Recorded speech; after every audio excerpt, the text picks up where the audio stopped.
So Citizens United is now 6 years old.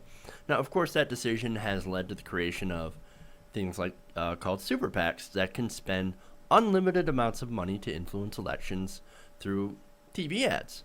Now, that decision has also led to a popular political backlash against the idea that corporations are people and that money is speech, and that they can spend unlimited amounts of money with almost no accountability. Okay. Now, California is actually looking to change that, and for that, I go to Raw Story. Now, they report that California's elections watchdog is looking to force groups that hire lobbyists to actually reveal more about the hundreds of millions of dollars that they spend to influence state lawmakers on different issues. Issues like climate change, education, regulations, and taxes. Why? Well, there's one important issue or thing that I can point to. In 2015 alone, spending on lobbyists in the most populous U.S. state, California, right, topped $243 million. That is almost as much as the payroll for all of California's lawmakers combined. That is a lot of money. I mean, and sure, in the grand scheme of things, it really isn't when you look at all the lobbying money that goes into Washington. But this is going into a state legislature. And that's almost $250 million. Damn, that's a lot of money. Now, according to Jodi Remke, chair of California's Fair Political Practices Commission, she does not like that, and she actually wants more disclosure. She says, quote, "We want more disclosure on these payments to shine a light on the interaction between public officials and the special interests attempting to influence them." Well, that's a good thing, right? Yet you definitely want to know who's paying who. So I guess it's a good thing, right? Now, they're actually set to vote in these new rules today.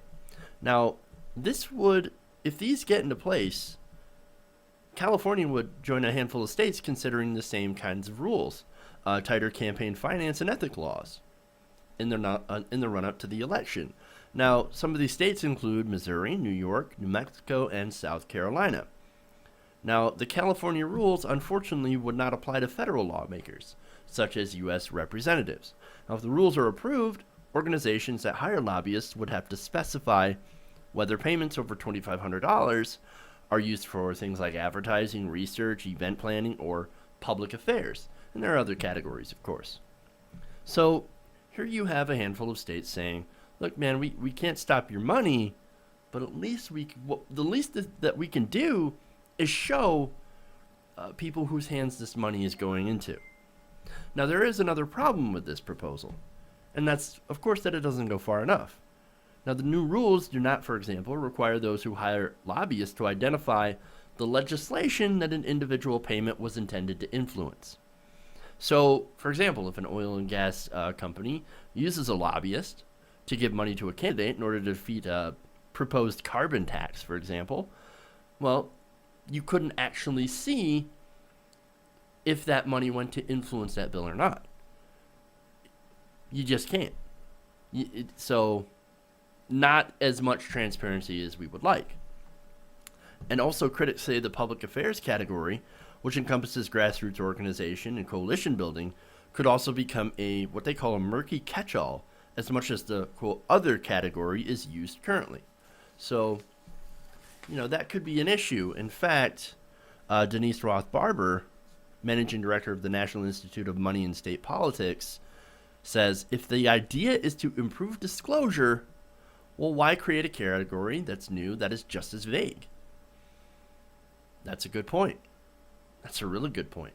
And look, these rules are not perfect by any means, right? However, I gotta say, at least it's an attempt to do something. Now, I want to get all of the money out of politics. That's my stance on the issue. I want to get corporate money out. I want to get union money out. I want to get all money out. It doesn't matter where it comes from. Get it out. Because it can corrupt our politics, and that's exactly what it has been doing. I am against an election industry in the United States. I'm against it. I mean, right now we do have an industry where politicians get rich by running for office and then doing special favors for lobbyists and corporations. That is not the definition of public serving, of serving the public good. They're not public servants. They're lapdogs to corporations. They're literally corporate whores. Everybody should be against that system. Everybody.